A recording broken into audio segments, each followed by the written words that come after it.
Welcome at My Love's Melody and Message. Ako si My Loves.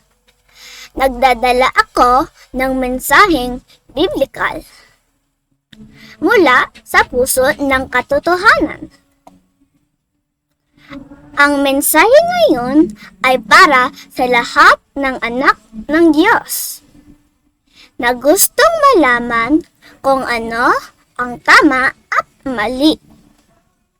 Makinig tayo sa aklat ng Diyos, hindi sa mundo. Ibinigay ng Diyos ang kanyang aklat sa buong mundo. Hindi lang sa isang lugar. Hindi lang sa isang tao. Ang kanyang aklat ay para sa lahat ng bansa. Lahat ng bata, lahat ng pamilya, ang kanyang paghatol ay nakasulat.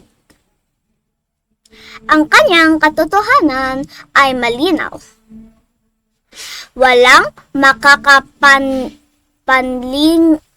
panlinlang sa atin kapag sinunod natin ang kanyang aklat. Topic: ano ang paghatol ng Diyos sa tama at mali?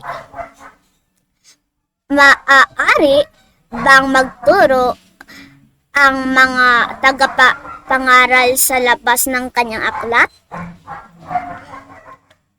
Ang paghatol ng Diyos ay hindi lihim. Ito ay nakasulat sa kanyang aklat. Sabi sa Isaiah chapter 34 verse 16. Tumingin sa aklat ng Panginoon at basahin. Huwag sundin ang ibang aklat. Ang kanyang aklat ay para sa buong mundo. Ibinigay muna ito sa Israel. Tinatanggap niya ang lahat ng gumagawa ng tama. Matalinong tanong: ano ang mangyayari kapag ang mga tagapangaral ay nagturo ng hindi nakasulat sa aklat ng Diyos? Nagtuturo sila ng kasinungalingan at inilalayo nila ang mga tao sa Diyos. Juan chapter 8 verse 44. Ang Diablo ang ama ng kasinungalingan. Kaya kung may nagtuturo ng kasinungalingan, hindi sila mula sa Diyos. Hindi sila anak ng katotohanan. Unang Juan chapter 3 verse 10. Ang mga anak ng Diyos ay gumagawa ng tama. Ang mga anak ng Diablo ay gumagawa ng mali.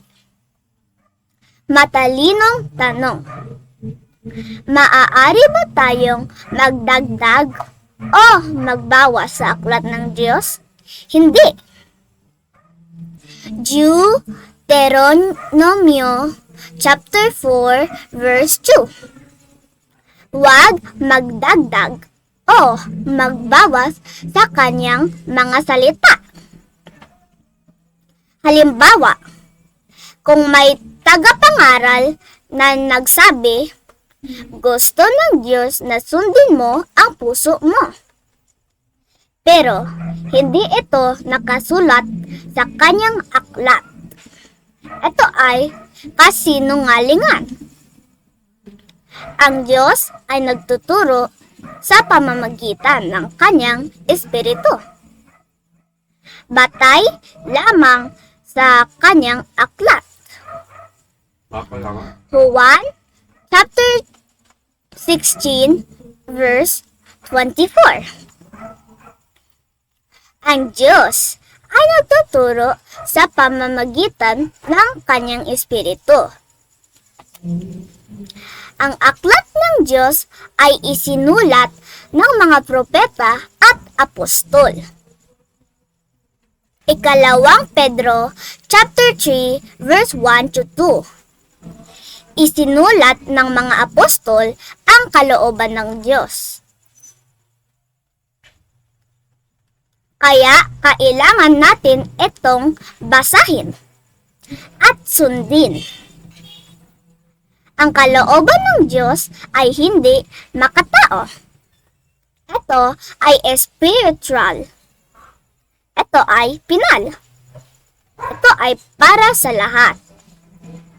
Aral, kailangan nating basahin ang aklat ng Diyos. Huwag tayong sumunod sa mga taong nagtuturo ng hindi nakasulat. Sumunod tayo sa sinabi ng Diyos, hindi sa sinabi ng tao. Ang paghatol ng Diyos ay pinal, nakasulat para sa lahat. Summary: ang aklat ng Diyos, ang tanging katotohanan. Ito ang nagsasabi kung ano ang tama at mali. Kailangan natin itong basahin, sundin, at huwag baguhin. Ang mga tagapangaral na nagtuturo ng hindi nakasulat ay hindi mula sa Diyos. Kailangan tayong maging anak ng katotohanan at sundin ang kanyang kalooban. Salamat sa panonood.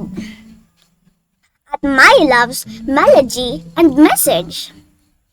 Ako si My Loves, anak ng katotohanan at himig.